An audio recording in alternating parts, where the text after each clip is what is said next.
What's up, everybody?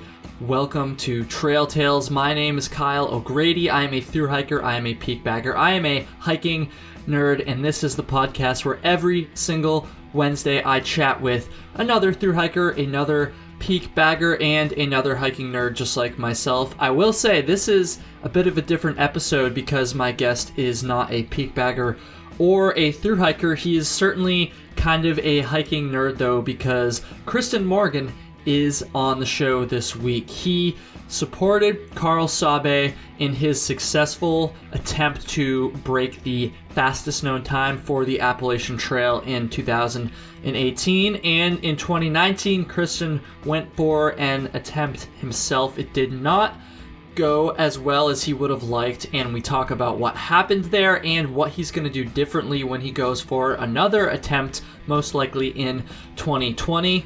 And yeah, it was a different episode for Trail Tales standards, which is awesome. It was really cool to ask a experienced ultra runner a lot of kind of some beginner questions that I've always wondered about the people who go for these FKTs and stuff.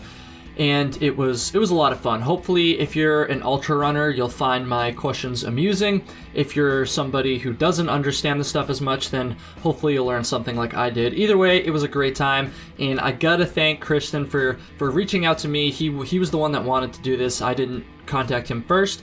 And yeah, dude, when you hear this, just thank you so much, and I can't wait to talk after you successfully break the FKT.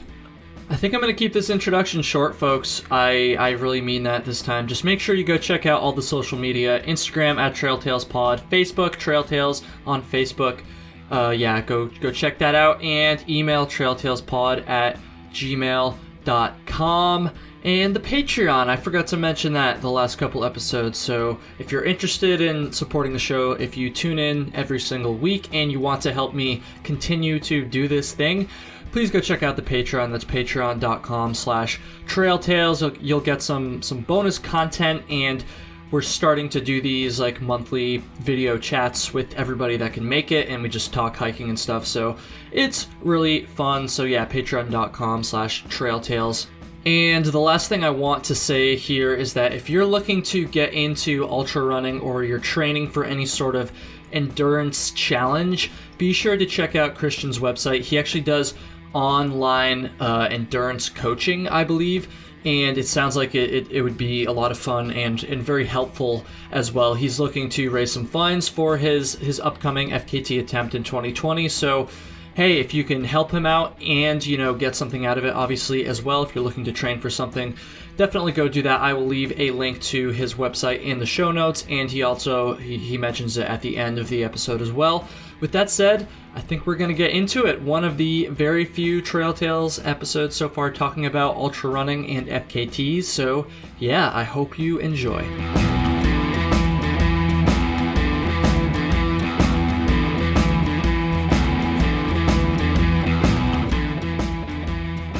What's going on, everybody? Kristian Morgan, a ultra runner, is on the show today. This is going to be a unique episode of Trail Tales. I'm assuming most of the people listening have heard some other episodes and stuff. You know that most of my guests are either peak baggers or thru hikers, hiker trash folks like myself, and Kristian is a little bit of a different guest, and I am very excited about that. I have not talked to too many ultra runners. I have not talked to anybody who has attempted to set the FKT for the Appalachian Trail, which obviously is not too many people that have tried to do that. So this is going to be a cool episode. Kristian, dude, what's up? Thank you so much for taking the time. I would say tonight, but it's morning where you are in Thailand. So yeah, dude, thank you so much. No, it's so nice. It's nice to be a guest, and I'm usually listening to you when I'm hiking through the jungle, listening to your podcast. So it's pretty cool to actually be chatting to you. And yeah, I'm in Thailand right now. The sun's just come up. I'm just right next to the beach. So yeah, different setting for me over here than you back over in the States. Definitely, because right now it is, we are exactly 12 hours apart, everybody. So right now it is approximately 9:15 p.m. on a Friday night. So I've had a couple drinks. You know, my week just ended. I'm feeling good, but dude, it's morning over there. You're on the beach, like you said, which is so there's first of all, I feel like there's a number of firsts here. First of all, you're definitely the first guest to ever like be on the show coming from Asia, which is cool. Or really any other continent besides North America or Europe, I guess, because I did have one guest from Britain. So that's cool, and I feel like you're also definitely the first guest to ever record an episode of Trail Tales on the beach. Like that is pretty unique. First of all, dude, what are you doing? Like, what are you doing over there? I know you're from London, right?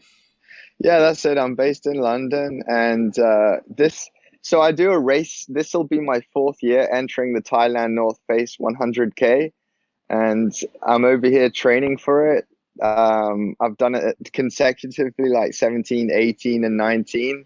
And so I always come over here a couple of weeks before, do some training, get heat acclimatized, and then run the race. And it's also not just for the race. I just enjoy the food and the weather. So I kind of take it as a bit of a holiday as well. So nice. That's what I'm doing over here. Yeah. All right, this is my American is going to show here, but how many miles is 100 kilometers? I'm literally Googling it right now. Let's see. 62.5 miles. So only someone like yourself would consider training for a 62-mile race a holiday, a vacation. Like that's pretty nuts, dude. When is the actual race? So next week on it's Saturday today, it's Saturday tomorrow. So 1 week tomorrow. So just I'm on my what they call a taper now. So just taking it easy. So next week on Saturday, yeah. Cool, man. Well, best of luck to you there. That's really cool. This is gonna be a weird episode for me because I am as most of my listeners probably know, and as you certainly know, dude, because we talked about it like 5 seconds before we started recording. I'm out of my comfort zone here. I am not an ultra runner. I know what an FKT is. I don't know very much about actually trying to set one or break the records or any of that stuff. So honestly, yeah, I'm a little bit out of my comfort zone here. That being said, this is going to be a kind of a first for Trail Tales. You know, I've talked to a couple people that dabble in ultra running and through hiking, kind of a little bit of both.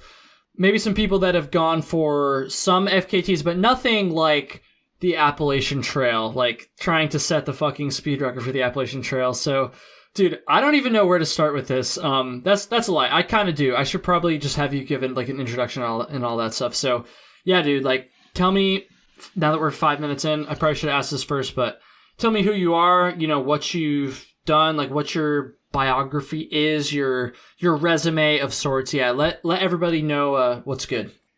So I'll start with I used to, yeah. So how did I get into running? I suppose would be a good way to start. I used to do boxing.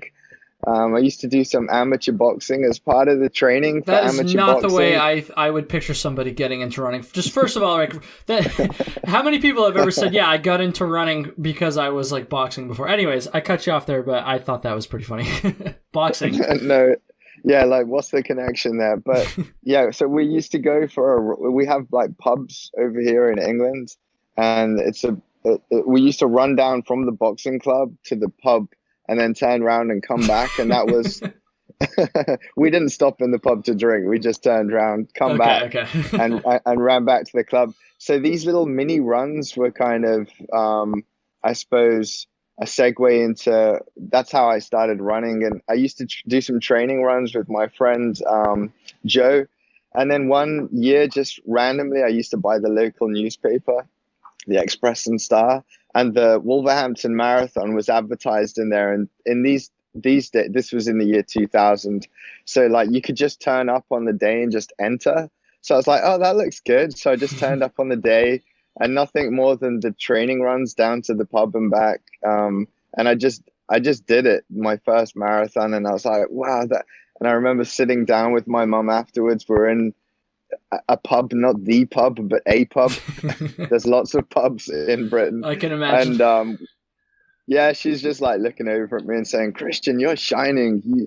I had long hair at the time. She was like, "You kind of look like Jesus," and I was like, "Well, I feel like Jesus. Honestly, I just ran a marathon, you know." So after that, I ran more, and that's how I started running. And then maybe an interesting thing would be to say actually how I met Karl Sabbe, because it's quite key in this conversation. Sure, sure. So I was, Yeah, we'll definitely get into that as we go yeah, here. okay, But yeah, yeah, dude, how did yeah. you guys meet? First of all, actually, no, hold on. Oh, First of all, why don't you yeah. just real quick say who he is, just for those who might not know. Well, I suppose first and foremost, he's a friend. You know, Hmm. he's yeah. I can go into how I met him, but what Karl Sabbe has achieved is pretty epic. He's the Pacific Crest Trail FKT holder. He's got the fastest known time for the PCT, and he's also the Appalachian Trail FKT holder, and he has the fastest known time for that also. So there's not many people in history who have laid down both the who have gone and got the record for both those trails, and Yeah, that's who that's Garrett is. incredible. Yeah, he's a Belgium, and yeah, that's him. That's who he is. That's what he's done. How did you guys meet then? Yeah. Yeah, so after I did 10 years of kind of road marathon running with a couple of trail marathons, and then in 2009, so I guess it was 9 years, I got into my first ultra marathon, and during that period, I met Carol at a race in the desert called the Marathon des Sables. So we were chilling out in one of the tents, having nice conversations after running all day in the desert. And we just kind of, I don't know, like so when you're in the desert over there, you're assigned a bunch of tent mates. Hmm. And he was kind of escaping his tent mates, and I was escaping my tent mates. And we're just in this communal area, and we seemed to kind of get along really well. And he told me about the PCT, and he just said he was going to hike it. I don't think at that point he was like going public right there and then that he was going to go for the record.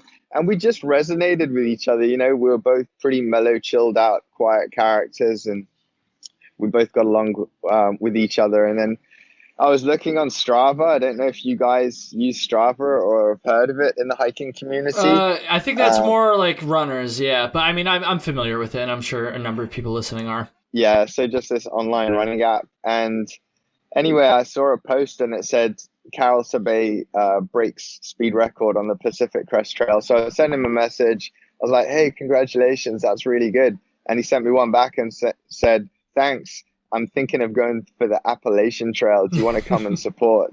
And I was like, "Yep, I'm in." I didn't even think about it. I was like, "I'm definitely going to help out." So that's how we met in Hmm. Morocco in the desert. See, that's so incredible. How a connection formed in Morocco, a place that is very foreign to the Appalachian Trail, could somehow kind of lead back to the AT like that. I think that's awesome.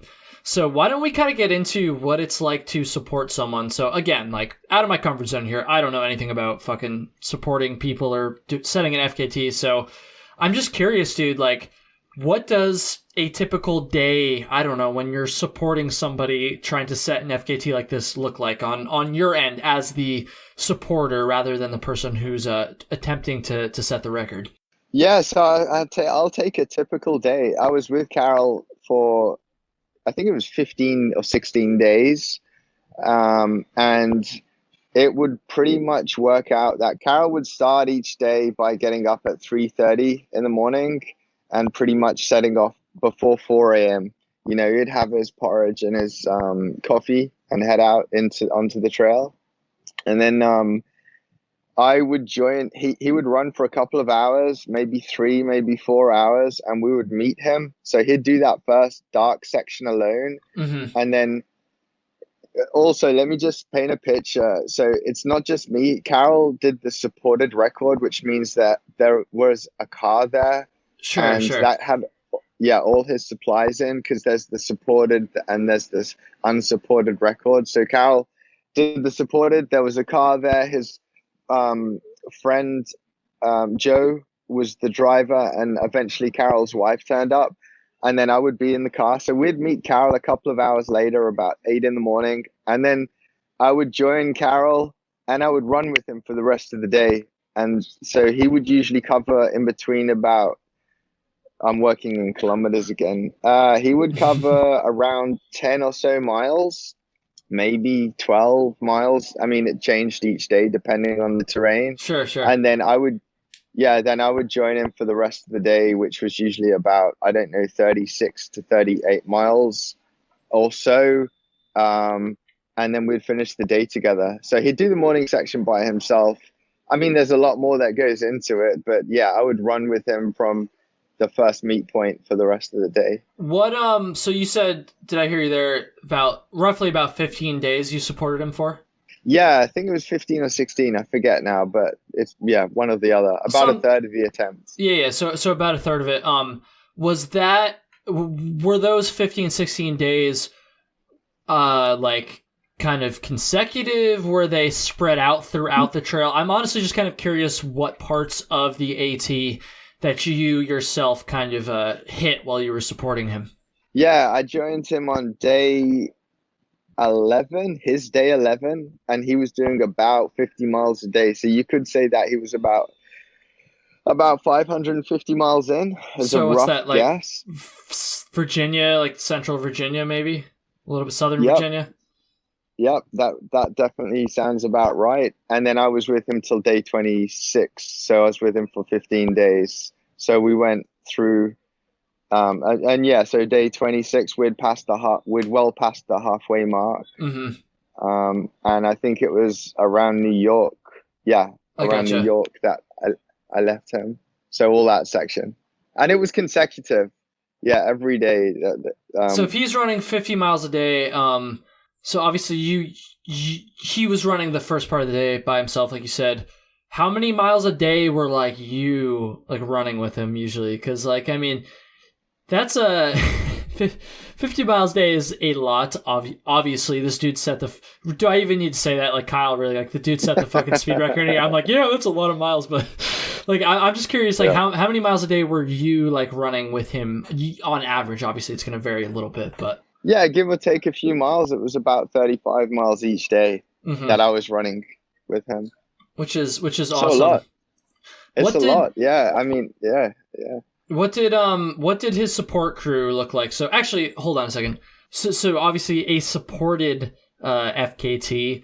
You kind of explained what that was, but I'm just curious, like more details. So like, what does a supported crew look like? How many people are traveling with him? I guess, we'll kind of start there. Like, and what kind of like vehicle / amenities does the support crew have? So when I turned up, I was picked up from a motel by Joe. Joe was not just the driver. Joe's also a close friend to Karl, and if I got it right, I think their partners are both sisters. So I don't know if that makes them brother-in-laws, but they're kind of friends from many years ago. Mm-hmm. So Joe picked me up from a motel in a 4x4. I don't know the model, but it was just some like 4x4. And he drove me to the trail. And then at the time, Karl already had gone through 2 paces. He was on his second pacer. So he started off with, I think, a pacer called Joe. And then there was another pacer. I forget his name, which doesn't really matter. But and this other pacer came down the trail with Karl. So at the time when I arrived, there was Karl himself and 2 support people.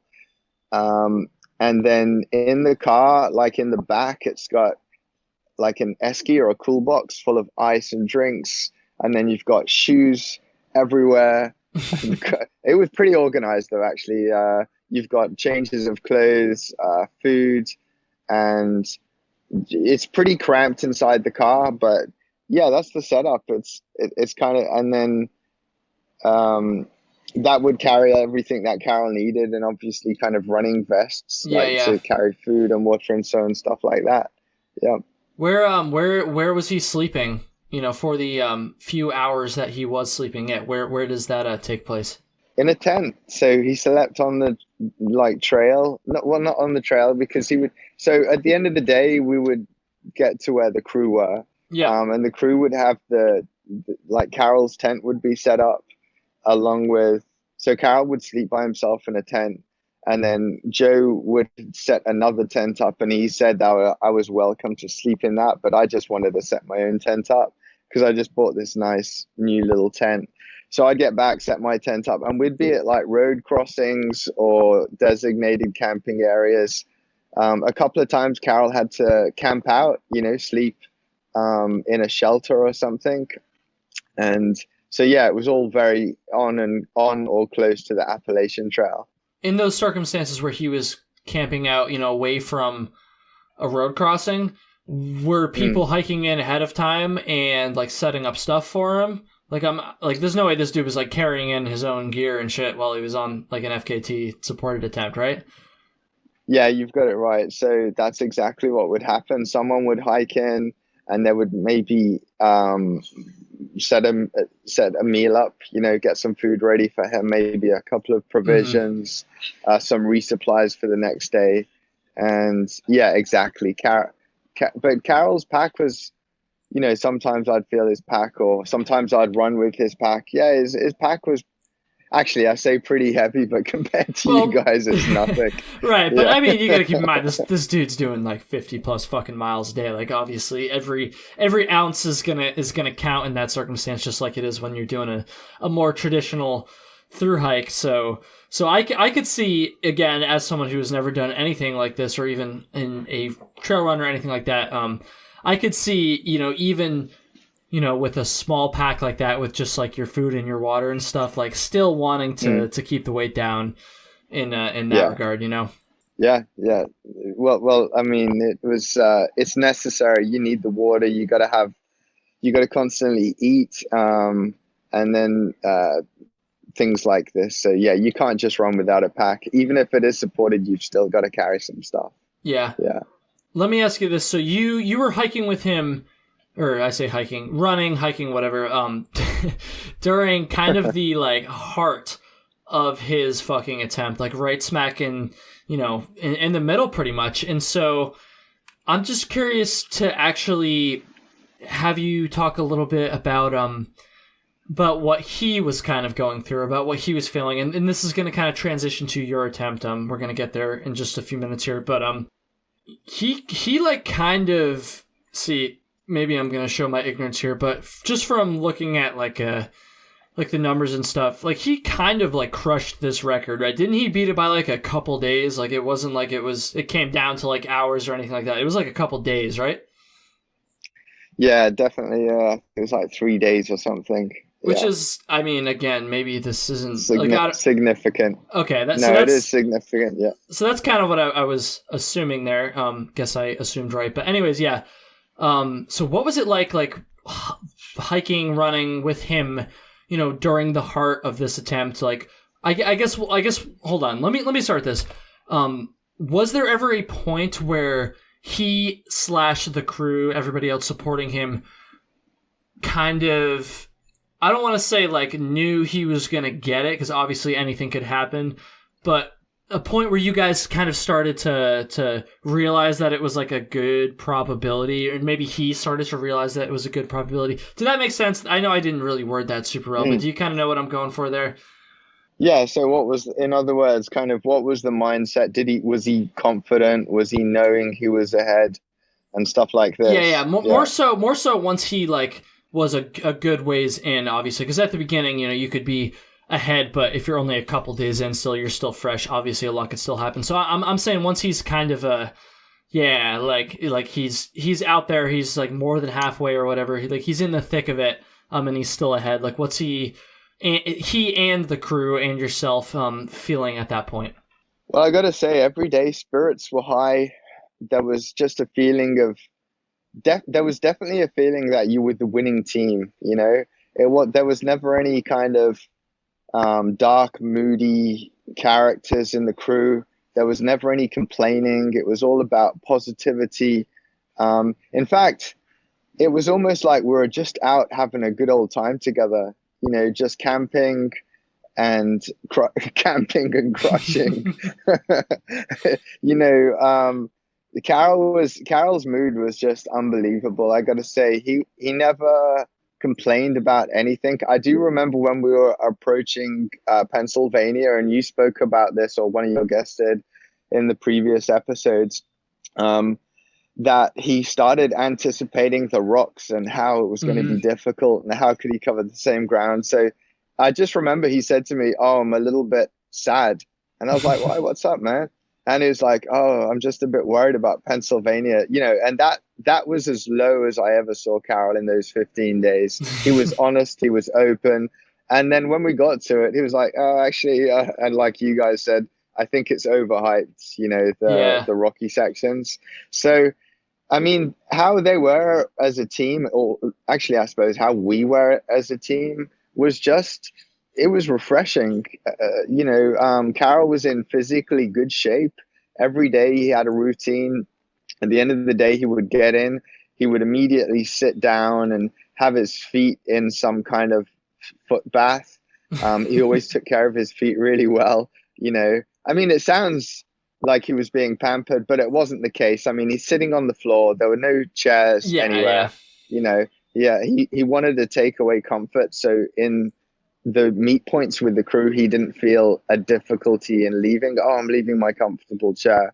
So yeah, he would sit down, he would put his feet in a plastic bucket with water in, he'd eat his food, we'd have some jokes, then he'd go to bed. So yeah, so back to your question, what was Karl like? It was a pleasure to be with.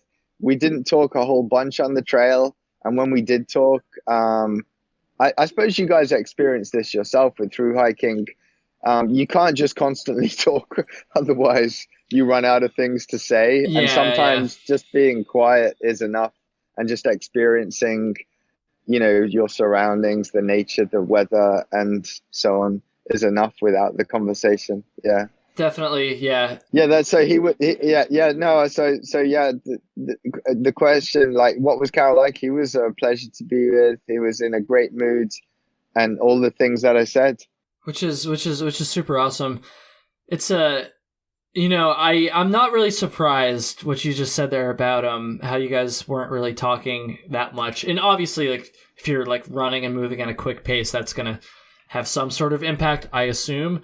But again, kind of going back to what you referred to there a few seconds ago, just even in the context of a normal through hike, it's like most people, not always, not everybody, generalization obviously, but if I had to generalize, I would say most through hikers who are like, quote, hiking with people or like hiking with a group or whatever, they're not literally hiking like every single mile with those folks. Obviously, they're camping with them. Maybe they're meeting up for lunch. Maybe they're meeting up a couple times during the day, and maybe they're even hiking a couple miles together. But like the majority of the time, they're hiking by themselves. And I think it's kind of interesting how that kind of applies to something as crazy as setting an FKT as well. I mean, I know you guys were like together, but you're still not like talking or whatever.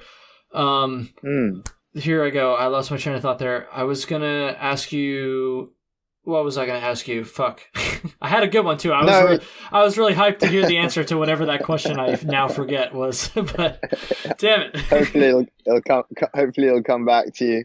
It's just hard because like there's so much. This is so like usually when I'm talking to someone who's done like a through hike, it's like I know about that, so I can kind of easily pinpoint like where like the passion points are and the things that other people want to hear about. But here it's just like it's just like such a foreign concept that I'm like kind of like a little bit overwhelmed in a good way, but Yeah, but the thing is, it's almost like the same thing, but just further each day, and it wasn't like we were running fast, the pace was really steady and easy. We could talk, we weren't out of breath, so it's kind of like the same thing, but just each day, Karl went that bit further, crushed it a little bit more. But he experienced exactly the same things as you guys. I mean, it was really like a through hike, but faster, so it's really the same stuff. Saw the same things, passed the same shelters, the bears, the nature. So there's definitely a similarity. It's the same trail, man. Doesn't matter how fast or slow you hike it. It's the same trail. It's the same amount of miles.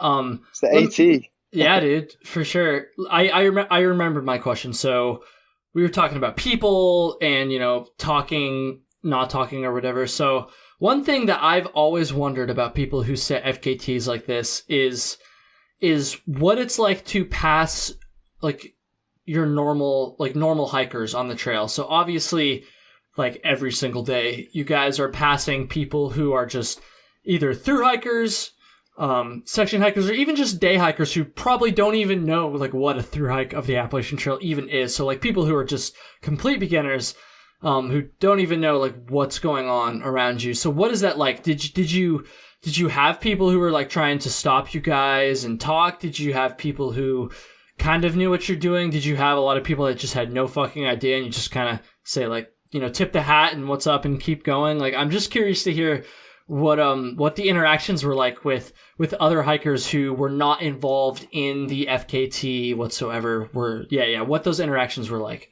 Yeah, so Karl wouldn't really broadcast what he was doing so much, but I was really excited. So I would tell people when we saw through hikers, I was like, he's going for the FKT. And they were like, oh, that's so cool. And I would probably stop and talk a little bit where Karl would just, actually, no, don't let me paint the wrong picture. It's not like he just carried on running and left me there. Right. I know what you mean, though, I think. But he was a little bit more low key. But there was actually a form that we had, this piece of paper. And it was sometimes we asked through hikers to be witnesses, just to make it legitimate. And interesting. Yeah, we'd like sometimes stop and say, hey, do you mind like filling this out? And I don't know what that had to do with it. I can't remember. So some people actually would wait on the trail for Karl and then run with us, even some trail runners. Like people who are just like fans or supportive of the attempt and stuff like that? Yeah, because word gets out in the community and people find out what's going on. There's a record going on. So we had quite a few different people run with us, which was really nice because we got to hear their stories and hear about them. And, they would ask us questions. And then a couple of the guys told us when Scott Jurek ran through or, some of the other record holders in the past. So there was a mix of people who knew, a mix of people who were actually waiting trail runners. And then there was also the people who didn't know at all. And we passed them and didn't even say anything. They probably just thought we're out trail running. Yeah, like so, look at these crazy guys running super fast. Little did they know they were witnessing history. Like that's so funny.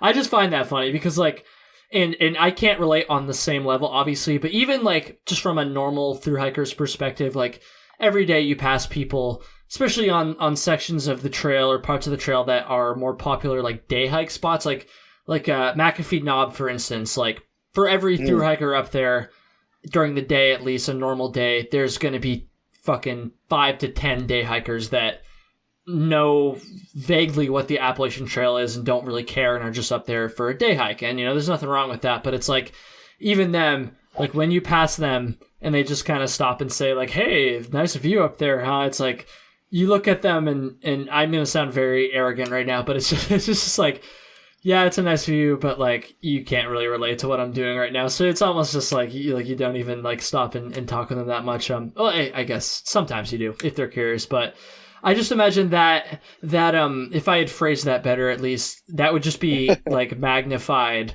like even more, because it's like you're just passing these ordinary day hikers and they have no fucking idea that you're literally in the process of setting the fastest known time for like the most famous long distance trail in the fucking world. Like that just kind of blows my mind if you kind of catch my drift there. So I'm always kind of curious to hear about people's interactions. There's definitely that. No, I was just going to say there's definitely a different kind of vibe to when you've passed a bunch of day hikers. They always seem to have more energy. Whereas if you're passing through hikers, it's a different kind of almost enduring kind of sustained energy. And the through hikers, the day hikers are usually like jumping all over the place, kids and happy and excited. And the through hikers are a little bit more like battled, weather beat, So yeah, it's interesting to see you can definitely pick up on the different kind of vibe on the trail. Definitely. And the day hikers smell a lot better too. Yeah. Dude, I kind of want to transition into your FKT attempt. So, where to even start with this? Let's step back a little bit. Before you even came to the States and hiked/ran with Karl, is that how you say it? Karl, right? No, you've got it right, Karl. So it's yeah, exactly. That's it. Okay. He may listen to this and say, Kristian, that's not how you say my name. Oh boy. That's how I. That fucking asshole host was mispronounced. No, just kidding. So before you even came here in 2018 to pace or support whatever, when did you first learn about the Appalachian Trail? So I know, again, your circumstances a little bit different than most through hikers who are just like me and wanted to set this goal of hiking the trail. Obviously, your circumstance is different, but again, I'm especially as someone who's not from the States as well. I'm always curious to kind of hear about how you learned about the Appalachian Trail. So I used to listen to a podcast called Talk Ultra, and earlier on you mentioned someone called Karl Meltzer who had the Southbound record for a while. Yeah. And he's kind of like a co-host on this podcast called Talk Ultra. So because Karl Meltzer, actually his trail name is Speed Goat, because Speed Goat would be on the show, he would talk about the Appalachian Trail, and that's when. So I heard about it quite a few years ago with him talking about his attempts and his hiking and his history. So I first heard about it on a podcast. I got you, man. That's how I heard. And yeah, like around like when was that? Like what year? Like just like where were you in your life? I guess when you first learned about the AT. Because where I'm going with this is getting into your attempt to set the FKT for the AT, which is kind of a mouthful. But yeah, like where were you in your life? How old were you and all that stuff? Yeah, so 5 years ago, I first heard about the AT. I would have been 37 years old, and I'm 37 and I'm 43. So I would have been 38 years old when I first heard about it, and now I'm 43. So it was 5 years ago. That's when I first heard about it. So within the time frame of 5 years, you went from learning about this trail to, again, one of the most, if not the most famous, that's debatable, obviously, but one of the most famous long-distance trails in the whole world. You went from learning about this to attempting to set the FKT. So, again, where I'm going with this is I want to know why you decided to try to set the FKT. I want to know your motivation. And honestly, I want to know what role supporting Karl played in your decision to go for the FKT in 2019. So when I was with Karl in 2018 and I spent those 15 days with him, I'd say it was something that was building. It was like an idea. I was there for Karl. I was supporting him, and it was all about getting him, further each day on the trail, keep being a companion. And, it was all about Karl. Everything was about his attempts, his experience, and so on. And while I was out there, I started, because like I said, we weren't doing a whole load of talking. So I was in my mind a lot, in my imagination. And that's when the dream, I suppose, was created, when I was out there. And I started, in my mind, I started to imagine, actually, I think I could go for this record. I think not that I just think I could go for it, but I think I want to go for this record. Mm-hmm. So that's when I first, by supporting Karl and being on the Appalachian Trail for so many days and sleeping on the trail, running on the trail, kind of being there, that's when I realized the dream of, okay, I want to go for the record. Right. So if I hear you correctly there, the idea of you yourself going for the FKT was not in your head until you traveled to the States and were supporting Karl. Yeah, it wasn't like you you came over before he had even started. You came over to support him, and it was already kind of in the back of your mind or anything. It was really on your supporting runs that this idea kind of came to fruition, I guess. Yeah, for sure. Because I'd have so many. I'd probably be out there for, I don't know, around 10 to 12. In between 8 and 12 hours. It's a bit broad, but that was the amount of time I was on the trail each day, and probably we would talk for 20% of that. So sometimes 8 hours I'm out on the trail thinking, and yeah, that's definitely when I started dreaming up all sorts of scenarios in my mind. But before I arrived on the trail, I knew people went for speed records, and I knew about FKTs, but it wasn't really something. It was definitely something which happened whilst I was on the trail. Yeah.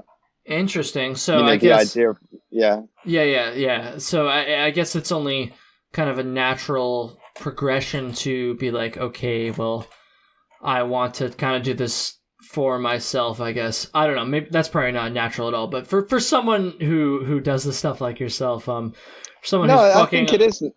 Okay. Yeah, I think it is natural. Yeah, it does seem natural because you're out there and you're experiencing.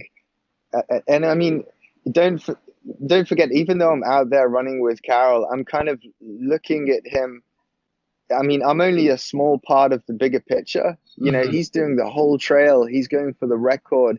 He started at Springer. So I jumped in on day 11 and I jumped back out on day 26. So I'm only it's only a small part of the bigger picture. And when I was out there, I was like, wow, I think I want to experience this in full. So yeah, it is. I completely agree with you. I'd say it is fully natural progression. Cool, man. So take me to 2019. Take me to your attempt. Take me to the very start of it. Actually, no, scratch that. Let's start even before that. How does one go about even starting to plan something like this? So you go and you experience, supporting him, and your turnaround time was pretty quick. You were out there the next year. So yeah, dude. How did you even start getting all these pieces together to make an attempt at the FKT here?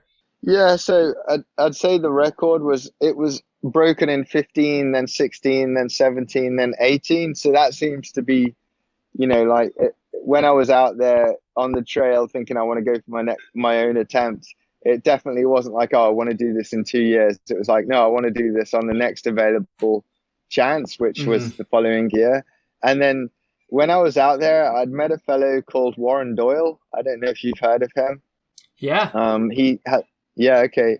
So I spent time with, not on my supporting role, but then I got in contact with Warren. I told him I was the English fellow who he had met, and he said he remembered me, and I said I wanted to go for my own record. So what happened was me and my mother, I wanted to go for the supporting records as well, the same one that Karl did. So me and my mother went over in April of last year, and we spent time with Warren, and we met Warren, and we stayed at his Appalachian Trail school, and he came up with a schedule, a plan for us to follow during the attempt. And we went out also and had, I don't know, a week on the trail also in preparation in April. So I suppose what happened was once I decided I wanted to go for the record, then it all was about planning it and planning what, I mean, I'm just a normal guy who does run coaching as a living. And, I'm not a professional athlete. I have won some ultras and some marathons and stuff, but I'm just like a regular guy, so it's not like I had all these sponsors and I got money being thrown at me. So, so I started thinking, well, actually, it'd be good to get some support, from some brands, even if it's just shoes and stuff. So I went to a couple of companies. The first one I went to was a British trail running company called Innovate. And I spoke to those guys, told them what my idea was. So then I started aligning myself with a couple of brands, who might want to give me their products. Innovate also put a little bit of money towards the hire of the car. And then I went out and did some training on the trail, met Warren, came up with a plan. So there's all this kind of building of, creating a plan, creating a start date, the support system, then as well. It's not just, also then there's the training, I put in so much training, some pretty big days out, usually 30-mile runs. Mm-hmm. And all this was leading up to the actual flying out to America and then actually stepping foot at Springer Mountain. So there was a lot of prep, before. It was a year of prep, I would say. And then I went for it. And yeah. why don't we kind of hear that story then? So you step foot on Springer, and because dude, like I said, I probably should have done a little bit more homework here, but I have not heard this story yet. I know you did not complete the FKT, and I don't know what happened or how far you made it or why or any of that stuff. So yeah, why don't you just go ahead and like walk me through the whole thing? Like, you don't have to just cut right to the chase. Like, take me to the top of Springer Mountain and bring me along on your journey until you stopped. Like, what happened there? I really liked the start time that Karl, each day Karl would get up at 3:30 and start at 4. And so the idea was that he would start running in darkness, then you've got sunrise to look forward to, and then you run all day, and then just before sunset you're finished. So there's no running into the night, and I liked that. And I thought, well, I'm going to take that same approach. So and it turned out in the end, my support was my mother, and whose name is Sharon, and then my cousin Megan from Ireland. She'd come over, so they were my support crew. I didn't really have any. I had a pacer coming out later on towards the end, where I would have been in Maine, I think it was. And we're at Springer Mountain. There's a couple of people who have come over who are friends with Innovate to take a couple of photos and stuff. Well, one girl, and called what's her name? Not Siri. What's the other? There's that Alexa. Her name's Alexa. Yeah. So she's out taking a few. That's so funny. Yeah, she's out taking a few photos, and I set off at 4 a.m. and I was in good spirits. I had a pretty decent sleep the night before. I'm ready to go. It's exciting. And suddenly all this year of prep is, it's moving. I'm on the trail. It's dark. I signed the logbook in Springer Mountain. And, and the idea is just, I'm not even thinking of Katahdin, man. That's another lifetime, My first thought was to just meet up with the crew back in the car park. I can relate to that on a totally different level, but slightly similar, because I was the same way when I started. Like, Katahdin is, you're not thinking about that. You can't think about that right at the start, but obviously your situation is a little bit different than mine, but, you get where I'm coming from. Yeah, I know exactly what you're saying. So I mean, the thing is, when you're doing a supported attempt, it's not just yourself. So the fellow who Karl actually broke his trail name is Stringbead's record, or his actual name is Joe McConaughey. He's the guy who Karl broke the record. So Joe McConaughey or String Bean did a self-supported attempt. So he had no support, and Karl had support, and I was going for the supported record. So I had to work as part of a team, and my team were my mother and Megan, and it didn't really pan out the way I thought it would or the way I wanted it to. There was friction a lot between my mother and I are both very similar, so we will have our own ways of doing things. So we often would be not arguing, but discussing things should be done this way or things should be done that way. And so the dynamics of the crew, I'm already planting the seed here that things weren't good from the start. you know. And then my cousin Megan was pretty much had zero experience, also didn't have a driving license. So when it came down to my mother driving all day and she was tired, there was no one to kind of say, okay, I'm going to jump on the passenger seat, you drive, and I'm going to have a sleep. So right from the get-go, I had to work with what I had, which was, you know, like my crew. But really, I kept on comparing things very early on to Carol's crew, who all had driving licenses. So Joe and Carol's wife, and these guys had driving licenses. They had experiences because they'd done the Pacific Crest Trail. Yeah. So they already had things dialed in. Whereas for us, it was just a new experience. So I know you said not to jump ahead and kind of just say, okay, what happened? But go for it, dude. We're 50 minutes in. Yeah. Go for it. Yeah, I'm just gonna jump ahead, man. I got to Hot Springs, so I don't even know how far that is on the trail. About 270, 280 miles in. Got to Hot Springs, and it was raining like hardcore. Got into camp. We were just situated on the front of Jen Farr Davis has like a hiking school just on the edge of town. And they were kind enough for us to set our tents up. I got there, and so over the past several days, the toll had eventually broken. I would say had broken Megan, my cousin, and she just looked like a kidnapped victim who didn't want to be where she was. And I just looked at Megan and I knew right there and then it was over. And I said to my mom, I said, Mom, listen, Megan's got to go home. And my mom was kind of a bit frantic and like, no, we're going to make it work. It's okay. I was like, check it out.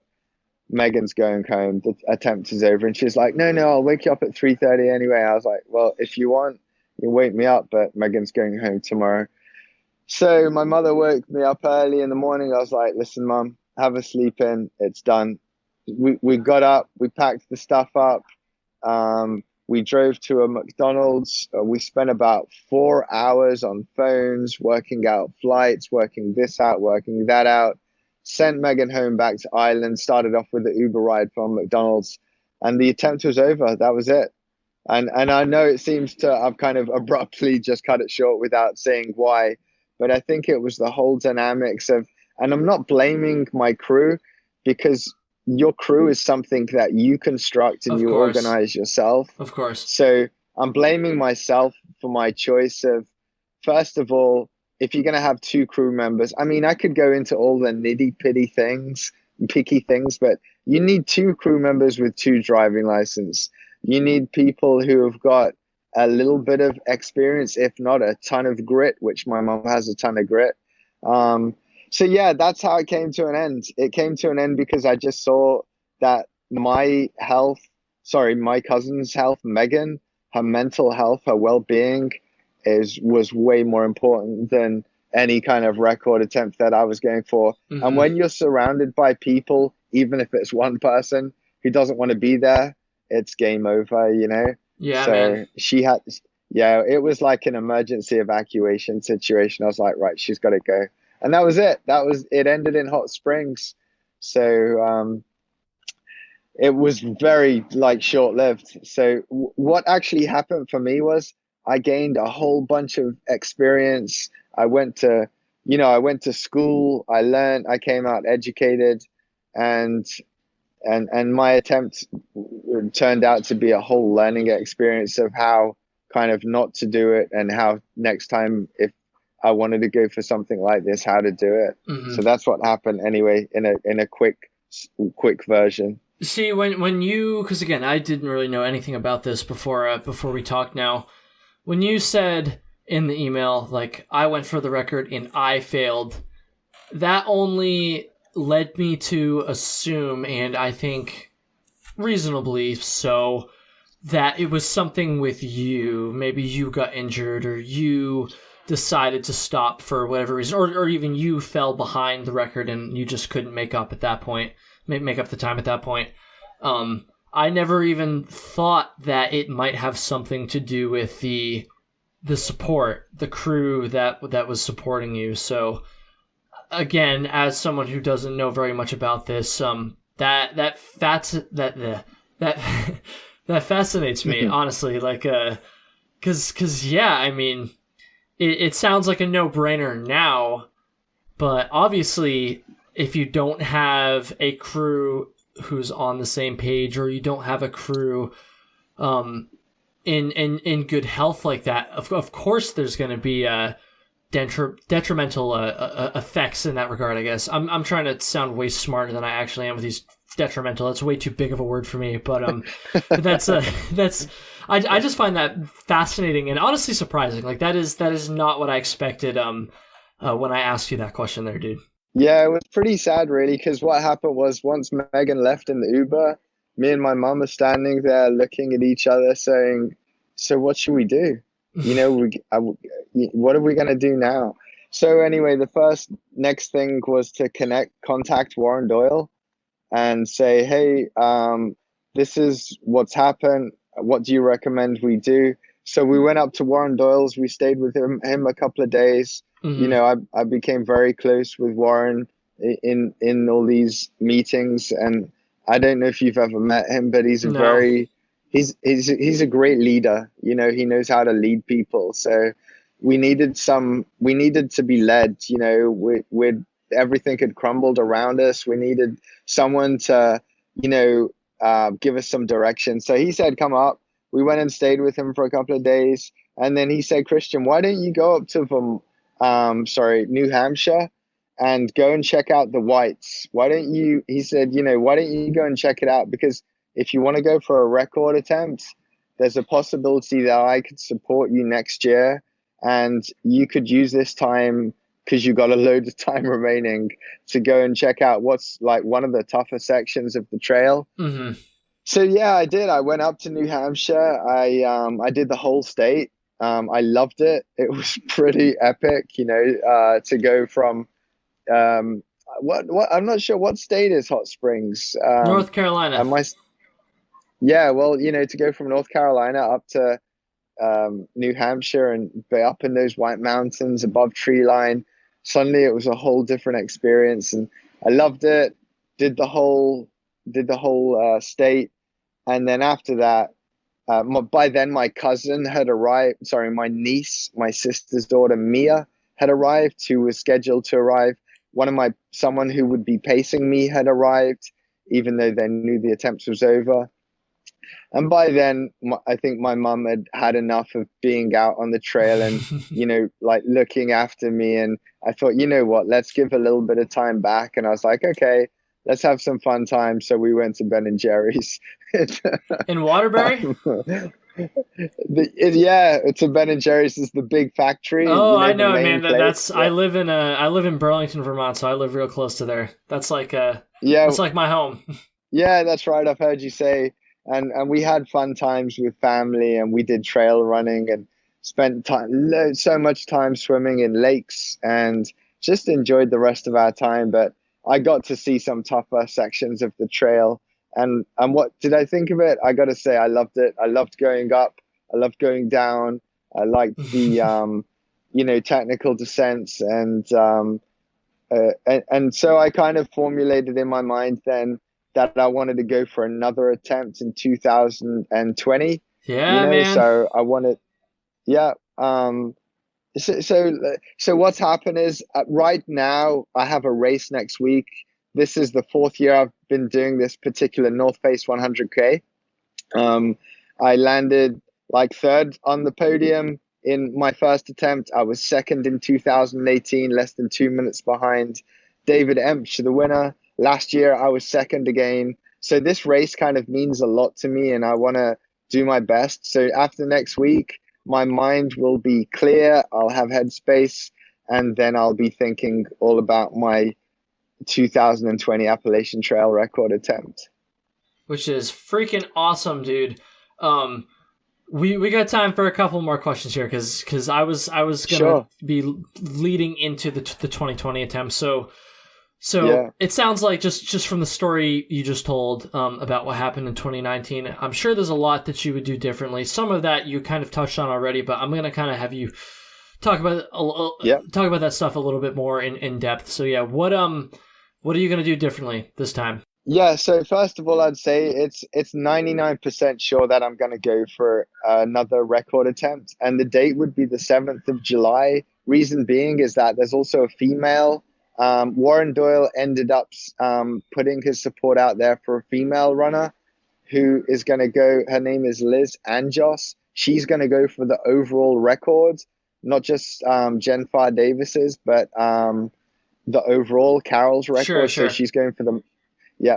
And so I wanted to set out the same date as her.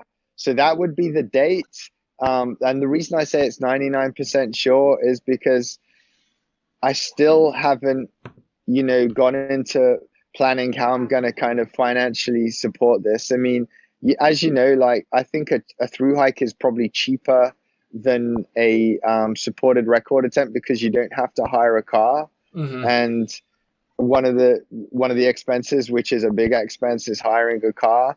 So I still haven't looked into kind of what I still have all the equipment, from Innovate. I got a bucket load of trail running shoes. I got loads of equipment and stuff. But I need to look into a few things. But yeah, if I can kind of finance this through a sponsor, then what I will do is, first of all, my mother she's got a ton of grit. She's a great support crew. But what I need to do is I also need to find another support crew who has a support team member who has a driving license. So then those guys can share. So really there's a lot of work to do, and it's not to do with my own physical fitness or my own mental strength. Really, to formulate a potentially winning or successful FKT team, I really need to think about the support, because that's where I failed last year. So that's what I would do differently. I would need to really have a solid support crew in place. And at the moment, that's what I'm working on. So I've been working on that pretty much for the past couple of months, and I'll continue to work on it, but focus on it even more after this race next week. Cool, man. But there's a whole bunch of other things as well I would do different, I guess. I mean, I've been out there. I know what it entails. I know I've met Karl since as well. We met up before Christmas and we spoke about his successful attempts and my failed attempt. And yeah, it'd be like a different expedition, but the main thing would be I gotta focus in on the support crew. I need some team that I know I can rely on. Mm-hmm. Yeah, man. Yeah. Well, dude, I cannot wait to hear what happens there. I need you to promise something to me right now. Yeah.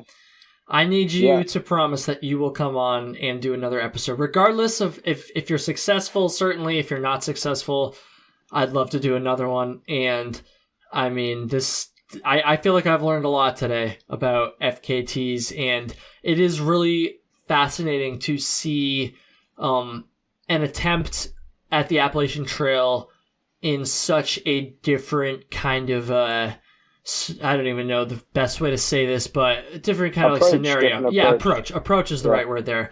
That is truly fascinating to me as someone who's hiked the AT, as someone who is very familiar with the AT, as someone who loves the AT. It is really cool to hear about this stuff. So yeah, dude, I want you to go out there, give it a good shot, and I want to have you back on, and I'm sure there's going to be a lot of people listening that want to hear about what happens as well. So, dude, I think we're going to kind of wrap this up here.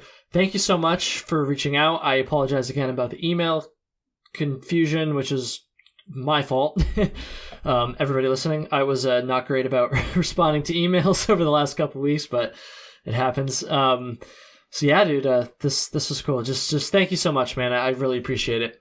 Yeah, that's no worries. And if there's anyone I'd like to say as well that's out there, if they'd like to, you could leave my details. Maybe if anyone's interested in reaching out, because there's a couple of people who I met on the trail whilst out there who were actually through hiking. So what the idea is with the support is to make up like a patchwork of support it's hard to get someone to commit, for over a month to selflessly look after somebody else. But to get someone to spend like 5 days or 7 days or 10 days, that's a lot easier. So if there's anyone out there who's interested in being a part of this attempt, you can just, I'm sure you'll put my details in the show notes or something, man. They can get in contact. Yeah, dude, for sure. I was going to have you plug like your website, your social media, all that stuff as well. So why don't you go ahead and do that now? Yeah, okay, yeah. So Kristian is spelled with a K, the Scandinavian way. So that's Kristian. So Kristian, and then ultra, as in ultra marathon, ULTRA. So that's one word. There's no spaces or dots or full stops. So it's KristianUltra.com. And then Facebook is Kristian Ultra, Instagram is Kristian Ultra, Twitter is Kristian Ultra. My email is KristianUltra@gmail.com. So everything's Kristian Ultra. If you just search Kristian Ultra on the internet, you'll find me. Yeah. Awesome, dude. Well, again, thank you so much. Don't hang up on me quite yet, but to everybody listening, thank you as well. And yeah, have a good one.